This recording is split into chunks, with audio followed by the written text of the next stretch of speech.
Integration is one of these words that maybe doesn't mean so much to the people who are suffering from cancer, but obviously even now, even though many cancers are curable, there's still a huge emotional burden when people realise that they've got that diagnosis. It's worrying, and of course for many people they don't know what the outcome is. What is important though is that there is a service from the beginning to the end that treats them as the human being in all this, and recognises that if we don't have integration of services, it means we're simply adding to the stress, the heartache, both for the patient themselves but also for the family. What we do need is a service that says from the very beginning, put the patient, put the human being at the centre of the process, that a recognition that having to ask the same question every time you go for a hospital visit, having to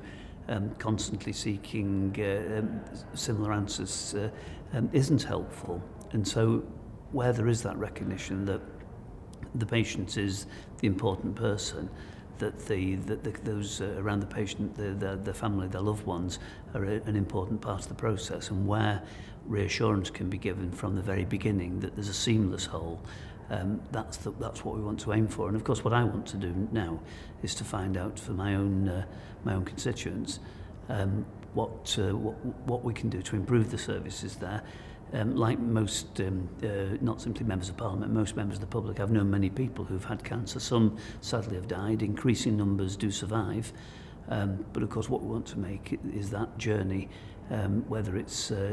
terminal, as it still will be in some cases, or whether it's curable, one that's done with the most proper amount of human dignity. And that's why this concept of integration is so important.